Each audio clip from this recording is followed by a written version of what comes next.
आंखों में अरमान लिया मंजिल को अपना मान लिया, आंखों में अरमान लिया मंजिल को अपना मान लिया, फिर मुश्किल क्या आसान क्या जब ठान लिया तो ठान लिया। हेलो दोस्तों, स्वागत है आप सभी का आपके अपने परिवार टॉपर्स क्लासेस के इस डिजिटल प्लेटफॉर्म पे।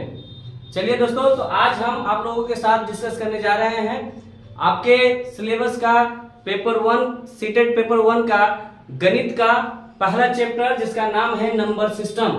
जहां से गणित की शुरुआत होती है, जहां से हम लोग गणित को सीखना शुरू करेंगे। और जैसा कि थंबनेल में आपको लिखा मिल रहा है कि गणित को इतना आसान बना देंगे कि गणित से आपको प्यार हो जाएगा। तो चलिए आगे बढ़ते हैं हम अपने क्लास की तरफ और देखते हैं गणित क्या कहना चाहता है। जैसा कि पता है कि हर दिन आपको एक गणित के बारे में, गणित से प्यार कराने के लिए भरसक कोशिश मेरा रहता है। और गणित देखिए क्या कहता है, गणित इज नॉट, यानी mathematics is not about numbers. Mathematics केवल नंबर के बारे में नहीं बताता है, इक्वेशंस के बारे में नहीं बताता है, कंप्यूटेशन के बारे में नहीं बताता है, और नहीं मैथमेटिक्स सिर्फ एल्गोरिदम है। It is about understanding. Mathematics बताता है समझ को, मैथमेटिक्स समझ को बताता है, हमारी समझ को विकसित करता है। तो चलिए हम आगे बढ़ते हैं।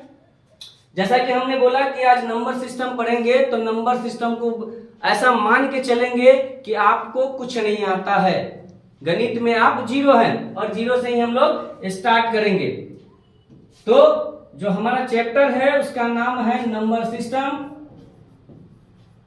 और बहुत हल्का सा हमने कल आपको हिंट दिया था।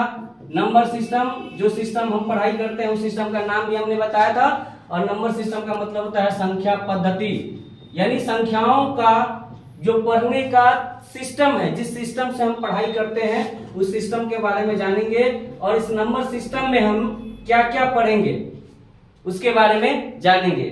तो जैसा कि आपको बता दें कि नंबर जो हमारी शुरुआत होती है वो शुरुआत होती है कितना से, गिनती जब हम स्टार्ट करते हैं तो गिनती हमारी स्टार्ट होती है कितना से, 1 से 1 2 3 इसी तरीके से नंबर स्टार्ट होती है और ये इनफाइनाइट तक जाती है। नंबर का कोई अंत नहीं होता है। कभी आपने सुना है कि गणित का सबसे बड़ा नंबर बताइए कौन सा होता है? क्या है किसी के पास इसका जवाब? नहीं। क्यों? क्योंकि गणित में नंबर का कोई अंत नहीं होता है। हाँ, जब आपको लिमिटेशन दे दिया जाए कि बताइए 1 से 100 के बीच में सबसे बड़ा नंबर कौन होगा, तो आप बता सकते हैं कि भैया 1 से 100 तक 1 स्टार्ट हो रही है तो 1 सबसे छोटी संख्या होगी और 100 सबसे बड़ी संख्या होगी। ठीक है। तो अब जब नंबर है भैया इतना नंबर है, जब नंबर का कोई अंत नहीं है तो नंबर का टाइप्स भी होगा। इस नंबर को बहुत तरीकों में बांटा गया होगा। ऐसा तो नहीं है कि 0 से लेकर अनंत तक, चाहे 1 से अनंत तक जो भी नंबर होती है सब एक ही नंबर होगा। तो उस नंबर इसको जो हम बोलेंगे उसको बोलेंगे क्लासिफिकेशन ऑफ नंबर, यानी नंबर को जिस टाइप्स में बांटा गया है अलग अलग वर्गों में, उसके बारे में हम पढ़ेंगे। और इससे रिलेटेड सवाल आपको भर भर के आता है, किसमें, स्टेटमेंट टाइप का क्वेश्चन आता है। तो हालांकि आपके पीपीटी में भी सारा चीज दिया हुआ है। ये पीपीटी में जैसा कि आपको देखने को मिल रहा होगा कि हमारी शुरुआत जो होती है नंबर की, उसे हम बोलते हैं अंक। जो टोटल कितनी होती है, 0 से लेकर 9 तक टोटल 10 अंकों से मिलकर ही हमारा गणित बना है। इसीलिए जो हमारे सिस्टम का नाम है उस सिस्टम का नाम है दशमलव पद्धति, डेसिमल सिस्टम। ठीक है। तो सबसे छोटी इकाई जो होती है गणित की वो होती है अंक, और अंक के बाद आता है संख्या, जिसे हम नंबर कहते हैं। हालांकि अंक भी क्या है, एक संख्या ही है, लेकिन वो कैसा संख्या है, 1 डिजिट नंबर है, एक अंकों की संख्या है। तो हम पीपीटी को देख लेंगे बाद में। पहले हम कुछ आपको लिख के बताते हैं। जो नंबर होती है हमारा नंबर, यानी इसको हम संख्या बोलते हैं। और संख्या मेनली 2 टाइप्स में बांटा गया है। 2 टाइप्स होता है संख्या का। एक संख्या होता है जिसको हम बोलते हैं वास्तविक संख्या। आपको हम नंबरों का ट्री, यानी आप कह सकते हैं कि नंबरों का एक सीरीज बता रहे हैं कि भैया ये किस तरीके से बांटा गया है, इसको अंग्रेजी में बोलते हैं रियल नंबर। हम प्रयास करेंगे कि सभी नंबरों का जो नाम है वो हिंदी और इंग्लिश दोनों में कम से कम आप जान पाए। और दूसरा नंबर है, इसको अवास्तविक या इसी को हम काल्पनिक नंबर भी कह सकते हैं, कहते हैं काल्पनिक नंबर। काल्पनिक यानी इसको अंग्रेजी में अगर नाम दिया जाए तो इसे हम बोलते हैं इमेजनरी नंबर। इमेजनरी नंबर जिसको आप सिर्फ कल्पना कर सकते हैं, वास्तव में वो होता नहीं है। जैसे कि हम मान लिए कि भैया ऐश्वर्या राय हमारी पत्नी है, ऐसा पॉसिबल है? बस कल्पना में है, सपना में है, लेकिन वो होने वाला चीज संभव नहीं है। सेम उसी तरीके से काल्पनिक नंबर को हम बोल सकते हैं कि जो नंबर हमारे गणित में एग्जिस्ट नहीं करता है, तो भैया जो एग्जिस्ट नहीं करता है उसका तो टाइप होगा नहीं, तो टाइप हमारा होता है वास्तविक नंबर का। और वास्तविक नंबर में, इस वास्तविक नंबर को भी दो वर्गों में बांटा गया है, जिसमें पहले नंबर को हम बोलते हैं परिमेय संख्या। परिमेय संख्या जिसको हम अंग्रेजी में बोलते हैं रेशनल नंबर। रेशनल नंबर बहुत आराम से, बहुत इत्मीनान के साथ हम लोग पढ़ेंगे, घबराने की बात नहीं है, क्योंकि आगाज जितनी शानदार होगी अंजाम भी उतना ही बेहतरीन होगा। और दूसरा नंबर जो है हमारा, उसे हम बोलते हैं अपरिमेय संख्या। अपरिमेय संख्या, अभी मैं संख्याओं का ट्री बता रहा हूं, ट्री के थ्रू कि भैया कौन संख्या को क्या कितने वर्गों में बांटा गया है, फिर हम सारे नंबर का डिटेल जानेंगे एक एक करके। और इस अपरिमेय को हम बोलते हैं irrational number. Irrational number, irrational number.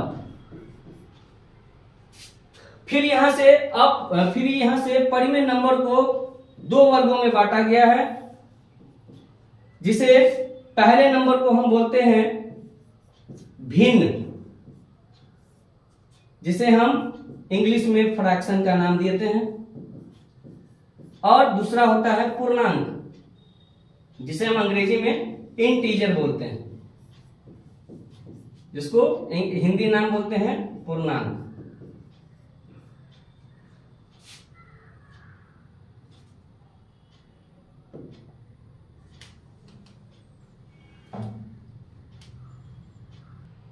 तो फिर हम इंटीजर को भी कई वर्गों में बांटते हैं, जहां से आप प्राकृत संख्या पाते हैं।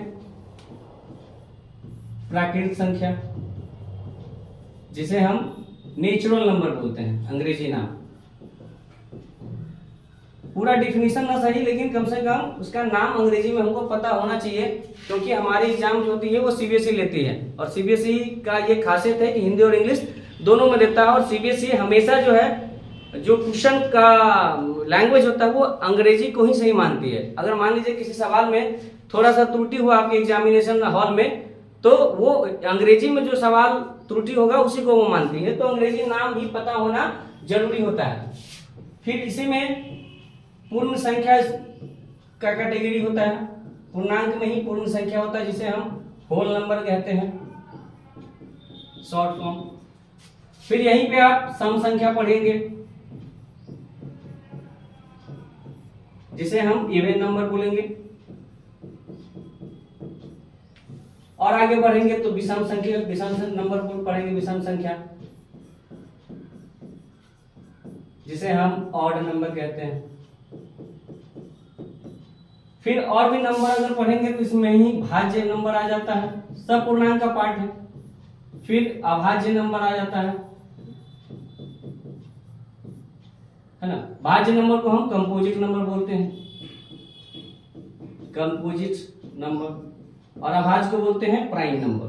प्राइम मतलब होता है अभाज्य नंबर, अभाज्य संख्या। अभाज्य का ही टाइप होता है सह अभाज्य और ट्विन प्राइम। अभाज्य को ही दो अभाज्य भी दो टाइप का होता है, जिसे हम एक को बोलते हैं सह अभाज्य संख्या और दूसरा को बोलते हैं जुड़वा अभाज्य संख्या। जुड़वा अभाज्य संख्या, या इसी को बोलते हैं अभाज्य युग्म। अभाज्य युग्म, इसका अंग्रेजी नाम होता है twin prime number. Twin prime number, और इसका नाम होता है को प्राइम नंबर। को प्राइम नंबर, ये सब मोटा मोटी जो है हमारा नंबर का क्लासिफिकेशन होता है। और इतना जब नंबर के बारे में आप जान जाइएगा, इतना जब नंबर के बारे में जान जाइएगा तो इसी से रिलेटेड आपको स्टेटमेंट टाइप क्वेश्चन पूछेगा। एक बार देख लीजिए, सबसे पहले क्या था, नंबर जो आपको पता है कि 0 से 9 तक नंबर होती है, वो जिसको डिजिट बोलते हैं, वहीं से गणित की शुरुआत होती है। उस नंबर को दो वर्गों में बांटा जाता है, जिसे पहला को वास्तविक, दूसरा को अवास्तविक नंबर या काल्पनिक नंबर कहते हैं। फिर जब काल्पनिक नंबर एग्जिस्ट ही नहीं करता तो उसका कोई टाइप होने से रहा। फिर वास्तविक संख्या का जब हम टाइप करते हैं तो दो तरीके से बांटा जाता है, परिमेय और अपरिमेय में। फिर परिमेय का जब विभाजन हम करते हैं तो परिमेय दो तरीके का होता है, भिन्न और इंटीजर में। और इंटीजर का टाइप होता है ये, भिन्न का भी आपको टाइप होता है। भिन्न को भी आप कह सकते हैं कि भिन्न भी एक टाइप होता है, शांत, शांत भिन्न, दूसरा अशांत होता है। तो ये मोटा मोटी क्लासिफिकेशन है। अब हम सभी नंबरों को बारी बारी से जानेंगे, उनका परिभाषा जानेंगे, उनके बारे में खासियत जानेंगे। तो चलिए हम अगले स्लाइड पे चलते हैं, या हम अपना पीपीटी निकाल लेते हैं और पीपीटी में भी जानने का प्रयास करते हैं। यह हमारा पीपीटी है, जैसा आपको दिख रहा है वैसा आपको मिल जाएगा आपके एप्लीकेशन में, ठीक है। तो जैसे कि यहाँ का आप देख रहे हैं परिभाषा, अंक के बारे में जान गए, संख्या के बारे में जान गए। जैसे हमने बोला कि संख्याओं को दो वर्गों में बांटा जाता है। एक है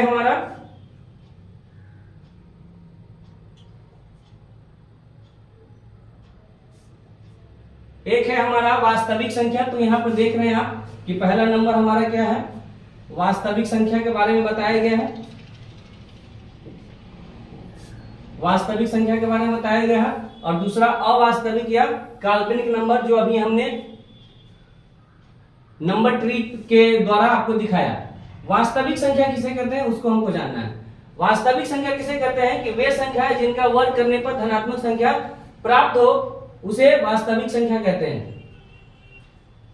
या आप वास्तविक संख्या की परिभाषा ये भी दे सकते हैं कि नंबर लाइन पे जितनी भी संख्या होती है, नंबर लाइन पे जितनी भी संख्याएं होती है, चाहे वो धनात्मक हो, ऋणात्मक हो, जीरो हो, भिन्न हो, दशमलव हो, वो सारे नंबर किसके अंतर्गत आ जाता है, वास्तविक संख्या के अंतर्गत आता है। सिवाय वास्तविक अंतर्गत आ जाता है नंबर लाइन पे जितने भी नंबर है। तो फिर अवास्तविक संख्या कौन होता है भैया, तो अवास्तविक संख्या होता है अगर रूट के अंदर में कोई नंबर माइनस के साथ हो तो इसे हम अवास्तविक संख्या बोलते हैं। और जब आप इंटर में पढ़िएगा तो इंटर बहुत दूर की बात हो जाती है, तो इसी को हम रूट अंडर में माइनस का अगर 2 होता है तो उसको हम आयोटा का नाम देते हैं। अगर माइनस के साथ कोई नंबर रूट में होता है तो आयोटा उसको बताया जाता है, तो वो 11th का पार्ट है वो। तो वास्तविक संख्या समझ गए हैं कि वास्तविक संख्या नंबर लाइन में जो भी है। अब नंबर लाइन क्या है सर, तो नंबर लाइन आप 9th में ही पढ़ते होइएगा कि नंबर लाइन पे क्या होता है, बीचों बीच हमारा जीरो होता है। जीरो के लेफ्ट साइड में निगेटिव नंबर होता है जिसे हम ऋणात्मक संख्या कहते हैं, जो माइनस में होता है। और जीरो के राइट साइड में, जीरो के दाएं तरफ जो भी नंबर होती है उसे हम धनात्मक संख्या कहते हैं, यानी पॉजिटिव नंबर, अंग्रेजी में बोलते हैं पॉजिटिव नंबर। पॉजिटिव नंबर हम नॉर्मल सा ये स्लाइड लेके ही बताते हैं कि जो नंबर हमारा होता है ना नंबर लाइन, उसमें बीच में होता है जीरो, और इधर होता है हमारा निगेटिव नंबर, और इधर होता है हमारा पॉजिटिव नंबर। तो भैया पॉजिटिव नंबर जीरो के बाद स्टार्ट होगा तो 1 होगा, 2 होगा, 3 होगा, 4 होगा, और इसी तरीके से ये नंबर बढ़ता बढ़ता क्या होगा, क्योंकि नंबर का तो कोई अंत है नहीं, तो ये प्लस साइड में इंफिनिटी तक जाएगा, इसका कोई अंत नहीं है। सेम इसी तरीके से जीरो से पहले लेफ्ट साइड में -1, -2, -3, -4, और ये भी आगे बढ़ते बढ़ते माइनस का इंफिनिटी तक जाता है। और इसी नंबर लाइन पे कहीं 1 और 2 के बीच में कहीं डेढ़ भी दिखता होगा 1.5 करके, जिसको आप डेढ़ कहते हैं। तो डेढ़ को हम ऐसे लिखते हैं 3/2। तो इसको थोड़ा हम दशमलव को थोड़ा बाद में पढ़ते हैं। पहले जो क्लासिफिकेशन ऑफ नंबर बताए थे, तो अब 0 के बाद जो भी पॉजिटिव नंबर है जो 1 से स्टार्ट होती है, और हमको भी पता है कि जब हमारी गिनती होती है तो गिनती कहां से स्टार्ट होती है? 1 से। तो गिनती से स्टार्ट होने वाली जो भी नंबर होता है उसे हम प्राकृत संख्या का नाम देते हैं। कौन सा नंबर देते हैं? आप अपनी जगह से बोलिएगा। प्राकृत संख्या कहते हैं, जिसे आप नेचुरल नंबर बोलते हैं। और ये नंबर स्टार्ट कहां से होती है? 1 से लेके स्टार्ट होती है और ये नंबर अनंत तक जाती है, जिसे हम इनफाइनाइट का साइन से बताते हैं।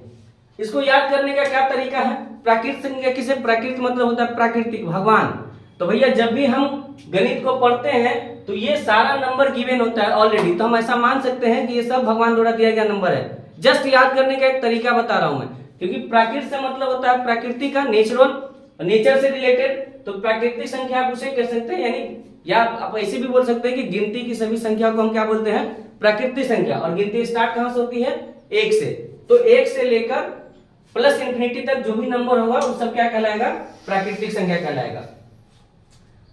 जब इसी प्राकृतिक संख्या में हम 0 को ऐड कर देते हैं, ये 0 जब इसके साथ ऐड हो जाता है तो इधर का 0 के बाद पॉजिटिव नंबर अगर जुड़ता है तो ये नंबर हमको कहला जाता है पूर्ण संख्या। अभी हम परिभाषा में भी सब कुछ चलेंगे, अभी हम नंबर लाइन से आपको थोड़ा क्लियर करना चाहते हैं। तो जब ये प्राकृतिक संख्या का ग्रुप था 1 से आगे तक, उसमें अगर 0 को ऐड कर दिए तो ये सब कहलाएगा पूर्ण संख्या, जिसको आप होल नंबर कहते हैं।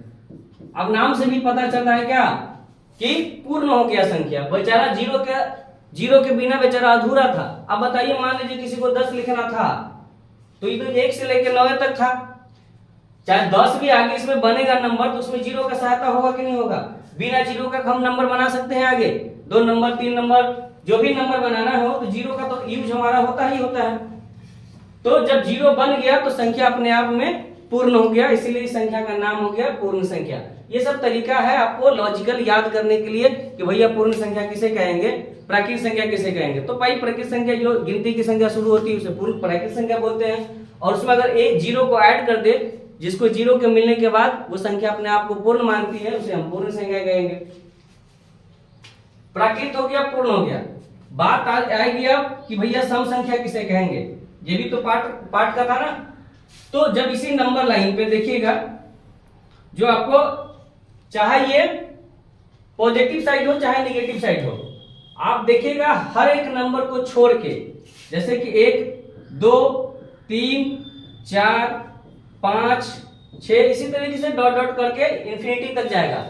तो वैसा संख्या जो 2 से पूर्णतः विभाजित हो, वैसी संख्या जो 2 से पूर्णतः विभाजित हो उसे सम संख्या कहेंगे। अभी तक यही परिभाषा हम जानते थे, लेकिन हम आज आपको एक तरीका और बता रहे हैं कि हम सम संख्या का परिभाषा ये भी दे सकते हैं कि जिस भी संख्या के यूनिट डिजिट, यानी जिस भी संख्या का इकाई अंक 0 2 4 6 और 8, इन पांचों में से कोई दिखे तो आप आंख मूंद के बोलिए कि भैया ये सम संख्या है। आज से इस परिभाषा को, वो बच्चा वाला परिभाषा भूल जाइए कि भैया 2 से कटेगा तभी सम संख्या होगा। मान लीजिए कोई बड़का नंबर दे दिया, इतना बड़का नंबर दे दिया, बोला कि बताइए कि सम संख्या है कि नहीं है, तो एकरा काटे जाइएगा आप 2 से, क्योंकि आप तो परिभाषा पढ़ लें क्या कि जो संख्या 2 से कटेगा ओकरे सम संख्या कहेंगे। इसका मतलब बिना परिभाषा, बिना तो आप भाग दिए क्लियर कर नहीं पाइएगा। तो आप ये चीज जान लीजिए कि जब भी हमको सम और विषम निकालना हो तो लास्ट के नंबर को सिर्फ देखेंगे। अगर लास्ट के नंबर पे 0 2 4 6 या 8 इस पांचों में से कोई नंबर दिखे तो समझ जाइएगा कि ये नंबर हमारा सम संख्या है। और इसके अलावा भैया हमारा अंक कितना है बताइए? 0 है, 6 7 8 9, इतना ही संख्या तो हमारा अंक है, इसी से तो गणित बना है। और उसमें भी हम क्या बोल दिए कि 0 2 4 6 8 ये सभी क्या है जिसके अंत में बने, तो ये सम हो गया। तो भैया बचा क्या लास्ट में? 1 है, क्या क्या बचा? क्या क्या बचा? 1 बच गया, 3 बच गया, 5 बच गया, 7 बच गया और 9 बच गया। यानी जहां भी ये पांचों दिखेगा वो संख्या क्या हो गया, विषम। या फिर आप ऐसे भी बोल सकते हैं कि सम संख्या में जो यूज होने वाली अंक है 0, 2, 4, 6, 8, इसके अलावा कोई भी और नंबर दिखे तो वो क्या हो जाएगा, विषम, क्योंकि वो 2 से कटेगा नहीं। तो सम और विषम दोनों एक ही बार में निपट गया। बात रहा कि भैया 0 क्या है। इस नंबर के बारे में हम बोल दिए कि नहीं सब पॉजिटिव है, धनात्मक संख्या है। इधर है 0 के लेफ्ट साइड में सब निगेटिव है, ऋणात्मक है। तो 0 क्या है, बहुत बड़ा सवाल है इसके ऊपर कि भैया 0 क्या है। तो सबसे पहले 0 के बारे में जो सबसे बड़ा खासियत है कि 0 क्या है, प्राकृत पूर्ण होने से पहले कि 0 क्या है कि 0 बेचारा इन नहीं पॉजिटिव है, ना ही धनात्मक है और ना ही ऋणात्मक है, और ना ही ऋणात्मक है। वही वाला बात हो रहा है इसके साथ, पक्षपात, न घर के न घाट के।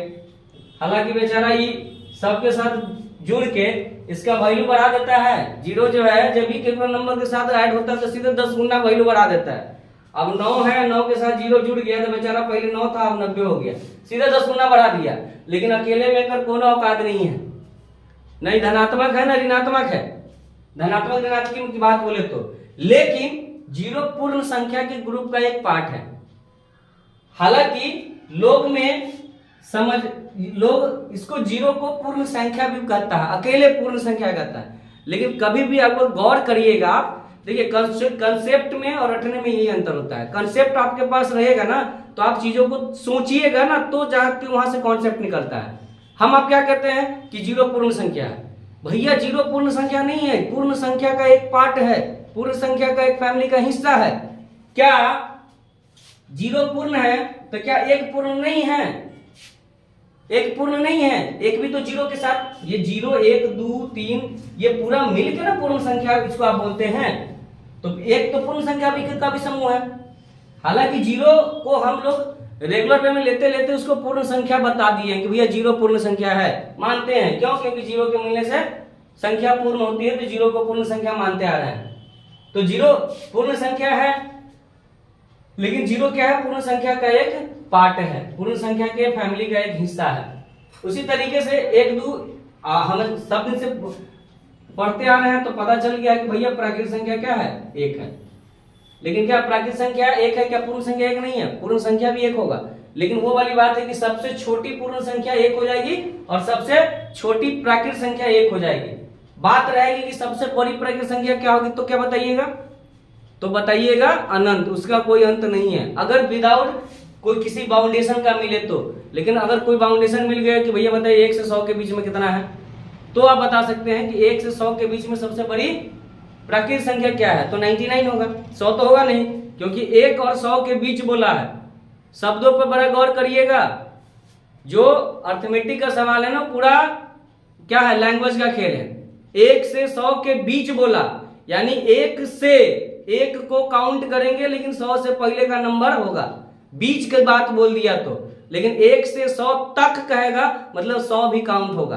तो लैंग्वेज का बहुत बड़ा गेम होता है इसमें, ठीक है। चलिए आगे बढ़ते हैं। जब ये नंबर दोनों मिल जाता है, ऋणात्मक नंबर भी और धनात्मक नंबर भी और 0 भी, ये सब जब नंबर मिल जाता है तो इसे हम बोलते हैं पूर्णांक, यानी पूर्ण अंक हो गया। अब इसमें किसी का भी कमी नहीं रहा। तो नंबर लाइन पे जो भी पूरा अंक है उसे हम बोलते हैं क्या, पूर्णांक। हमने क्या बोला, सिर्फ पॉजिटिव, निगेटिव और 0। हमने ये नहीं बोला कि इसमें दशमलव का नंबर या भिन्न नंबर, पूरा अंक। पूर्णांक के नाम में ही छुपा है कि पूर्ण अंक, जो अंक अपने आप में पूरा हो। अब भैया 3/2 का मतलब होता है 1.5, तो ये बेचारा पूरा है, एगो पूरा है एगो आधा है, तो पूरा नहीं ना हुआ। डेवरा हो गया मतलब बात, 2.5 हो गया 5/2, तो ये पूरा नंबर नहीं है, 2 है और आधा लटकल है, तो ये पूरा नंबर नहीं हुआ। तो पूर्णांक उसे कहेंगे जो पूरा अंक हो, चाहे वो धनात्मक हो, ऋणात्मक हो या फिर 0 हो, ठीक है। फिर जब बात पूर्णांक की बात हो गई, अब हमारा अगला नंबर आएगा अभाज्य संख्या के बारे में। अभी हम इस स्लाइड पे बता रहे हैं फिर आपको जो पीपीटी है उसमें भी आपको दिखाएंगे, और वो पीपीटी आपको एज इट इज मिल जाएगा आपको। अब हम आ जाएंगे किस नंबर पे? भाज्य नंबर पे। भाज्य संख्या। भाज्य संख्या किसे कहेंगे? वैसी संख्या जिसका दो या दो से ज्यादा फैक्टर हो। फैक्टर किसे बोलेंगे? अब यहां बात आ रहा है फैक्टर, इसका भी जानना जरूरी है। फैक्टर मतलब होता है भाजक और मल्टीपल, इन दोनों के बारे में जानना जरूरी है, यानी इसका मतलब होता है गुणज। भाजक उसे बोलते हैं जिससे दी गई नंबर कट जाए पूरा पूरा, यानी कहने का मतलब कि अगर 15 है तो 15 को कौन कौन नंबर काट रहा है? 3 और 5 काट रहा है, एक से तो सब नंबर कटता है ना। तो जो भी इसका गुणनखंड है समझिए वही उसका भाजक है। तो वही कह रहा है कि कोई भी नंबर भाज्य संख्या तभी कहलाएगा जब उसको दो से ज्यादा नंबर काट पाएगा, एक और खुद के अलावा। या इसका प्रॉपर इसका अगर परिभाषा बताया जाए तो इसको ये बताएंगे कि जो नंबर एक और खुद के अलावे किसी और भी नंबर से पूरा पूरा विभाजित होता हो तो उसे हम भाज्य संख्या बोलेंगे। तो भाज्य संख्या बोलेंगे तो भैया कौन होगा? एग्जाम्पल के तौर पे बताइए। आपको परिभाषा हम बोल रहे सिर्फ, परिभाषा आपको लिखा पीपीटी में मिल जाएगा, है ना। तो भाज्य संख्या किसे बोलेंगे? वैसी संख्या जो एक और खुद के अलावे किसी और भी तीसरी नंबर से पूरा पूरा कटता हो तो उसे हम बोलेंगे भाज्य संख्या। तो भाज्य संख्या में हो क्या जाएगा भैया? क्या एक होगा? क्या नहीं होगा? क्यों? क्योंकि भैया एक तो अकेला से कट रहा है। क्या दो होगा? नहीं होगा, क्योंकि दो का सिर्फ दो ही फैक्टर है। दो या तो एक से कट रहा है या दो खुद से कट रहा है। क्या तीन होगा? नहीं होगा। चार होगा? जी बिल्कुल होगा चार। क्यों? क्योंकि चार एक से भी कट रहा है, दो से भी कट रहा है और चार से भी कट रहा है, यानी इसका दो से ज्यादा फैक्टर है। इसको विभाजित करने वाली संख्या दो से ज्यादा है, इसलिए ये हमारा क्या हो जाएगा? क्या हो जाएगा? भाज्य संख्या। क्या इसी तरीके से आगे 6 हो जाएगा, 8 हो जाएगा, 9 हो जाएगा, और ये डॉट डॉट डॉट तक प्लस इंफिनिटी तक चला जाएगा। तो क्या हम यहां से ये बोल सकते हैं कि सबसे छोटी भाज्य संख्या कौन सी होगी? आप बताइए। सबसे छोटी कोई भी नंबर कब होती है? जब वो उस चीज पे शुरुआत होती है, जब कोई नंबरों का शुरुआत। जैसे हमने बोला प्राकृत संख्या सबसे छोटी क्या होती है, तो प्राकृत संख्या हमारी स्टार्ट कहां से होती है? एक से, इसीलिए हमारी सबसे छोटी संख्या क्या होगी? प्राकृत संख्या एक हुई। उसी तरीके से सबसे पहला भाज्य नंबर हमारा क्या मिला? 4, इसीलिए सबसे छोटा भाज्य संख्या हमारा क्या हो जाएगा? 4। काफी लोगों को कंफ्यूजन होता है ना। और सबसे बड़ी भाज्य संख्या की बात करें तो सबसे बड़ी भाज्य संख्या की बात तो बड़ी संख्या क्या हो जाएगी? इनफाइनाइट, या इसी को आप हिंदी में अनंत बोल सकते हैं, है ना, क्योंकि इसका कोई लिमिटेशन किसी भी नंबर का नहीं होता है। तो भाज्य हो गया। तो दूसरा नंबर क्या होता है? अभाज्य। भाज्य को आप बोलते हैं कंपोजिट नंबर, जैसा हमने बताया था। आप पीछे वीडियो करके देख लिया, वीडियो को आप रिवाइंड करके देख सकते हैं कि हमने शुरू में ही बताया था सभी का पूरे एक नंबर ट्री के साथ, आपको हिंदी और इंग्लिश दोनों नाम के साथ बताया था। तो अगला नंबर हमारा होगा अभाज्य। जैसा कि नाम से ही पता चल रहा है कि भैया भाज्य का मतलब हुआ कटने वाला, और अ लग गया मतलब ये कुछ ना कुछ इसमें रिस्ट्रिक्शन है, कुछ ना कुछ रुकावट आ गया। तो अभाज्य संख्या किसे कहेंगे? वैसी संख्या जो एक और खुद के अलावा किसी तीसरी संख्या से विभाजित नहीं होता हो, उसे हम बोलेंगे अभाज्य संख्या। या इसको एक और हम परिभाषा दे सकते हैं कि वैसी संख्या जिसका मैक्सिमम 2 फैक्टर हो, मैक्सिमम 2 गुणनखंड हो, उसे हम क्या बोलेंगे? अभाज्य संख्या। भाज्य में उल्टा था कि 2 से ज्यादा होगा गुणनखंड, और अभाज्य में सिर्फ और सिर्फ 2 संख्या होगा। और 2 संख्या कौन होगा? एक तो होगा एक, और दूसरा होगा नंबर वो खुद स्वयं नंबर होगा। तो वैसा नंबर कहां से स्टार्ट होगा भैया गिनती का? क्या 1 होगा? नहीं होगा। क्या 2 होगा? लग रहा है 2 होगा। क्यों? क्योंकि 2 1 से भी कट रहा है और 2 कट रहा है, उसके अलावा किसी और नंबर से नहीं कट रहा है। क्या 3 होगा? बिल्कुल होगा, 1 और 3 कट रहा है। 4 तो यहां से स्टार्ट हो गया, भाज्य में आ गया। 5, फिर इसी तरीके से 7, फिर 11, 13, यह हमारा क्या हो जाएगा? अभाज्य संख्या का। आप यहाँ पे एक चीज गौर किए होइएगा, भाज्य और अभाज्य में अगर ध्यान दिए होइएगा तो यहाँ देखने को आपको मिल रहा होगा कि भैया सब चीज तो सही है, लेकिन ये क्या हो रहा है ना, एक बेचारा ना एक घर में जगह मिल रहा है इसको और ना इस घर में जगह मिल रहा है। क्या हो क्या क्या इसके साथ भैया, एक को भाज कर रहा है कि ना तू हमारा घर के मेंबर है, अभाज कर रहा है ना तोरा हम रखेंगे, तो भैया जाएगा तो जाएगा कहाँ। तो इस एक के बारे में सबसे बड़ा इंटरेस्टिंग बात है कि एक नहीं क्या है, ना ही भाज्य है और ना ही क्या है, अभाज्य, यानी नॉट कंपोजिट, नॉट क्या प्राइम, नहीं एक न भाज्य है न अभाज्य है। ये चीज आप ध्यान रखिएगा हमेशा। ये क्वेश्चन आपको स्टेटमेंट टाइप क्वेश्चन आ ही जाता है कि भैया एक के बारे में बताइए क्या है। जैसा हमने एक जीरो के बारे में भी जाना कि भैया ना ये पॉजिटिव है और ना निगेटिव है, तो भैया इसको बोलते हैं क्या है, तो इसको बोलते हैं न्यूट्रल नंबर। न्यूट्रल नंबर, अच्छा न्यूट्रल से आप बात समझ में आया होगा। गाड़ी को आप देखते होइएगा, जब गाड़ी न्यूट्रल में होता है तो ना भैया आगे बढ़ता है ना पीछे बढ़ता है, जब तक बाहरी फोर्स नहीं लगाया जाए, बाहरी धक्का नहीं लिया जाए। सेम कंडीशन जीरो को भी है, बेचारा जीरो बीच में जाके फंस गया है, न्यूट्रल पर टक गया है, ना वो धनात्मक की तरफ भाग रहा है ना ऋणात्मक की तरफ हो रहा है। तो आप इस एग्जाम्पल से भी याद रख सकते हैं। ठीक है, एक के बारे में पता हो गया। तो क्या हम इसको छोटा, सबसे छोटा अभाज्य संख्या निकाल सकते हैं क्या? सबसे छोटा अभाज्य संख्या, तो सबसे छोटी जो अभाज्य संख्या हमारा होगा वो क्या होगा? एक तो न भाज्य न अभाज्य है, तो सबसे छोटी अभाज्य संख्या क्या होगा हमारा? 2। क्यों? क्योंकि 2 का मैक्सिमम फैक्टर कितना है? 1 और 2। फिर हो जाएगा 3, फिर 5, फिर 7, फिर 11। इसी तरीके से आगे आगे बढ़ता चला जाएगा। अब यहाँ पे एक और चीज है जिससे क्वेश्चन बराबर आता है, मतलब भर भर के क्वेश्चन आता है। ये बेचारा जो देख रहे हैं ना 2, ये काफी अट्रैक्शन का केंद्र है। क्यों?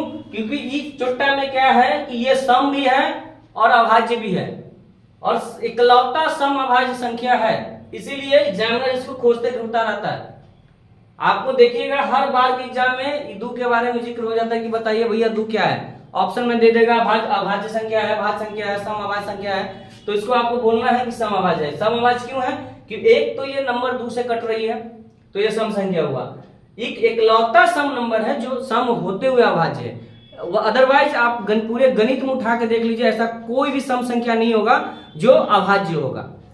ठीक है, तो 2 के बारे में 2 को हम बोल सकते हैं कि 2 क्या है? इकलौता सम अभाज्य संख्या है।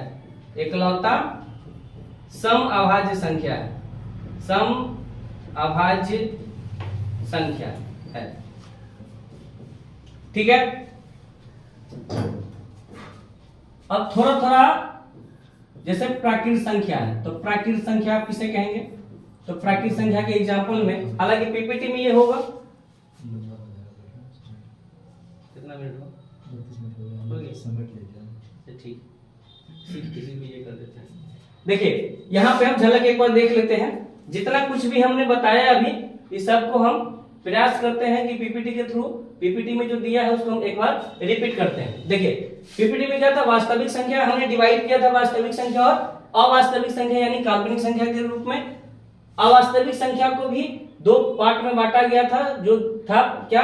परिमेय संख्या यानी रेशनल नंबर, और दूसरा था अपरिमेय संख्या यानी इरेशनल नंबर। तो परिमेय संख्या किसे कहेंगे? देखिए वे संख्या है जिन्हें p बट्टे q के रूप में, p बट्टे q का क्या मतलब हुआ कि एक भिन्न के रूप में, जिसमें एक अंश होता है और हर होता है। ऊपर वाले पार्ट को हम न्यूमिनेटर यानी अंश बोलते हैं और नीचे वाले को डिनोमिनेटर यानी हर बोलते हैं। ठीक है, जिनका दशमलव प्रसार शांत या समान आवृत्ति का हो उसे परिमेय संख्या कहते हैं। यानी 22/7 भिन्न के रूप में, p बट्टा q के रूप में, -9/4। अच्छा, यहाँ पे एक और बात है कि जो हमारा p बट्टा q है ये क्या होना चाहिए? p और q क्या होना चाहिए? एक पूर्णांक होना चाहिए। पूर्णांक बोले तो कोई भी नंबर हो सकता है, निगेटिव पॉजिटिव जीरो कुछ भी, लेकिन एक चीज का ध्यान रखना है, q का, q जो होना चाहिए ना वो 0 के बराबर नहीं होना चाहिए। क्यों? क्योंकि किसी भी नंबर को हम जीरो से डिविजिबल नहीं कर सकते हैं। जीरो से अगर नंबर को हम डिवाइड करते हैं तो वो अनडिफाइंड हो जाता है। आज तक कोई वैज्ञानिक इसका पता नहीं कर पाया कि जीरो से भाग देने पे वो नंबर का कितने बार में कटेगा, तो उसको अनडिफाइंड माना जाता है। इसीलिए जीरो से हम किसी नंबर को भाग नहीं करते हैं। हाँ, जीरो को किसी और नंबर से हम भाग दे सकते हैं, लेकिन किसी नंबर को जीरो से हम भाग नहीं करते, इस चीज का ध्यान रखिएगा। तो p बटे q के रूप में होगा, जहां पर p और q एक पूर्णांक होगा और q not equal to zero होगा, उसे हम परिमेय संख्या बोलेंगे। अब अपरिमेय संख्या किसे कहेंगे? तो अब अपरिमेय संख्या का मतलब होगा कि जो संख्या p बटे q के रूप का नहीं हो, यानी जिस भी नंबर का पूरा पूरा वर्गमूल नहीं निकलता हो, उसे हम अपरिमेय संख्या के कैटेगरी में रखेंगे। देखिए, इरेशनल वे संख्या जिन्हें p बटा q के रूप में नहीं लिखा जा सकता है, अर्थात जो संख्या जिनका दशमलव प्रशांत अशांत या असमान आवृत्ति का हो, उसे अपरिमेय संख्या कहते हैं। वही मतलब कि रूट में जाके नंबर फंस जाता है, √2, √3, √5, √11 इस तरीके का पाई। अच्छा, यहां से एक और चीज कि पाई और पाई का मान जो 22/7 होता है, ये दोनों में अंतर है। पाई एक क्या है? अपरिमेय संख्या है। क्या है?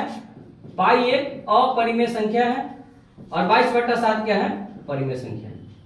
ठीक है, अभी आपको नंबर सिस्टम का क्लास और भी डिटेल तरीके से 2-4 क्लासों में चलेगा। अभी डिविजिबिलिटी रूल पता करना है, अभी इसके बारे में पूरा डिटेल जानना है, इस पे क्या क्या सवाल बन सकते हैं, और वो भी क्या, तो स्टेटमेंट वाइज स्टेटमेंट टाइप का सवाल बनता है कि भैया प्राकृतिक संख्या पूर्ण संख्या के बीच का रिलेशन पूछ देगा, भाज्य अभाज्य संख्या में क्या रिलेशन है, पूर्णांक क्या है, पूर्णांक और पूर्ण संख्या में क्या अंतर है।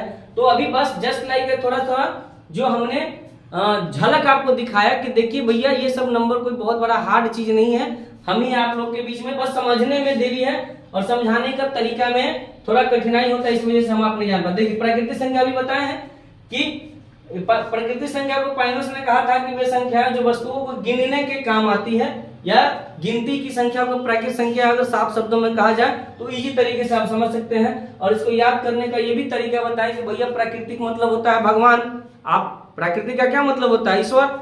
जब भी हम आप गणित पढ़ते हैं तो क्या ऑलरेडी 1 2 3 4 5 गिनती हमारा गिवन होता है, तो हम ये मान लीजिए कि भैया ये प्रकृति द्वारा दिया गया चीज है, तो चीजों को याद रखने का एक तरीका है। ऐसा कुछ नहीं है कि भैया ये प्रकृति भगवान दे ले हैं, सबको आदमी ही बनाया है, इंसान ही बनाया है, वैज्ञानिक लोग ही खोजा है। ठीक है ना। तो प्राकृतिक संख्या का पूर्ण संख्या हो गया कि जब प्राकृतिक संख्या के परिवार में शून्य को शामिल कर लिया जाता है तो ये क्या हो जाता है? पूर्ण संख्या बन जाता है।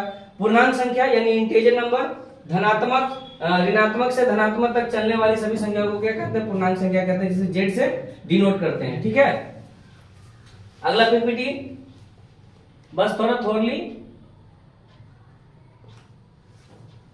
अगला जो नंबर है हमारा क्या है? देखिए लिखा है नोट में, क्या याद करने वाली है? पूर्णांक संख्या का खोज जेलिन नामक जर्मन गणितज्ञ ने किया। प्राकृत पूर्ण एवं पूर्णांक संख्या बेसिक नंबर है, अतः इसमें कोई भी रूट वाली संख्या नहीं होती है। साफ साफ बात है। फिर सम संख्या के बारे में हमने बताया ही है, विषम संख्या के बारे में ये जे भी संख्या है, भाज्य अभाज्य जो भी सहभाज्य संख्या के बारे में, 2 इन अभाज्य संख्या। तो जो कुछ नंबर छूट गया है उसको हम नेक्स्ट क्लास में देखेंगे। ये यहाँ तक तो हमने जो भी कुछ बताया है वो सबका स्टार्टिंग में ही अपने ट्री के थ्रू बता दिया था, नंबर ट्री के बारे में, और फिर नंबर ट्री के बाद एक एक नंबर का हमने एक्सप्लेनेशन भी कर दिया था।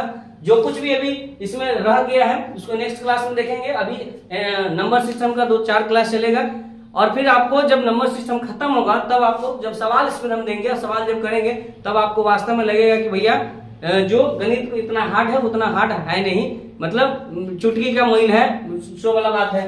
तो चलिए नेक्स्ट क्लास में मिलेंगे। आप लोग फिर से बताइएगा, कमेंट बॉक्स में कमेंट करके बताइएगा कि ये सब आपका क्लास कैसा लगा, और आप लोग अपना वैल्यूएबल सजेशन देना नहीं भूले, ताकि हम अपने आप को क्लास दर क्लास इंप्रूवमेंट कर पाए। तो ठीक है, मिलते हैं नेक्स्ट वीडियो में।